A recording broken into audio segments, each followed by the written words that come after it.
So who am I speaking with? Hi, I'm Shel Holtz. I am the founder and principal of Holtz Communication Technology. And Shel, you actually do a ton of consulting with enterprises, I know especially in the healthcare field. And can you give me an idea of what are some of the issues that they're dealing with regard to trying to distribute video within their organization? Well, technically, it's largely a matter of bandwidth. I'm running into the bandwidth question all the time. Just a bit of a digression. I was with one hospital that had allowed employees to pipe Pandora in through the intranet so that they could hear music while they were working, until that started to slow down the ability to send x-rays through the network. And I think video is pretty much causing the same kinds of issues.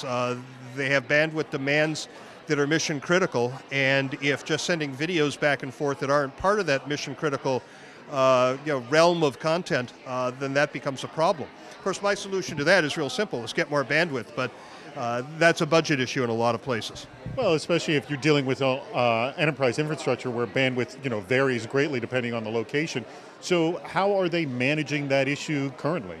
Well, some of them are actually finding the means of increasing bandwidth. Some of them are hosting externally, so all these videos are coming in from the outside. There are things like Google Video for Business that are offering solutions. But the other problem, I think, is more cultural in nature, and that's the belief that a lot of people at senior levels in organizations have, that videos need to be very expensive, very slick, very polished, and it's inappropriate to have videos that are used as part of a formal communication process that somebody shot with their cell phone or that somebody shot with a flip-type video camera.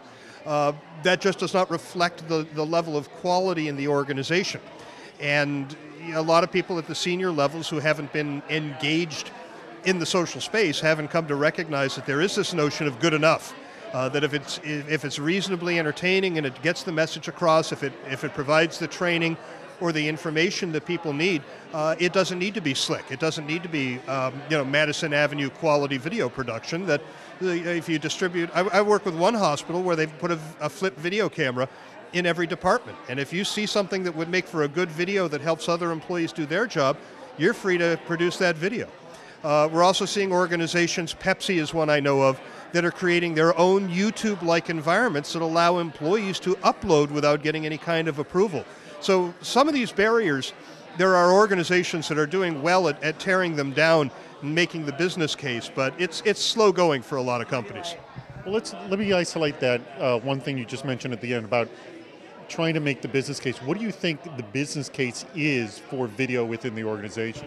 I think the business case is that it is easier for people to share knowledge and information with one another.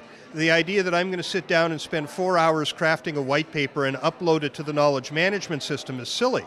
The fact that I'm going to put a video camera on a tripod in front of me on my desk, just one of those little tabletop tripods, and talk for 3 or 4 minutes and show a couple of things, maybe do a screencast to show how something gets done online. I think a lot of people are more willing to do that than to sit and write a white paper. It's also easy for people to consume. They don't have to commit a lot of time to reading. They can pull up the video and eat their lunch at their desk and learn something. I thought it was interesting. I wish I could remember whether it was Volkswagen or Porsche about a year ago blocked all employee access to social channels except YouTube. And the reason they left YouTube open was because there were too many good training videos out there. So to kind of make this point, and I did this just the day before yesterday, I used Magnify.net, the video curation service, and I found 18 videos that dealt with how to restrain violent patients in the hospital. And they were all from hospitals or from training organizations, and I just curated it in a channel called Restraining Violent Patients.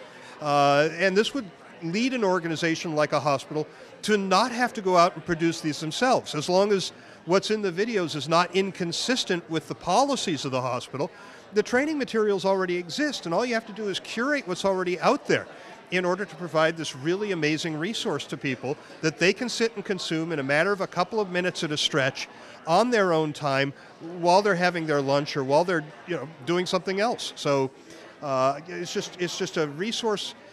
And YouTube has made this a resource that people are more and more accustomed to using as a learning channel, as an information gathering channel. So the more organizations can start to take advantage of this, both the stuff their own employees create, the stuff that's created by the organization for the employees, and the stuff that's already out there, the easier it's going to be for employees to get the knowledge and information they need to do their jobs better. Shel, thank you so much for your time. You bet.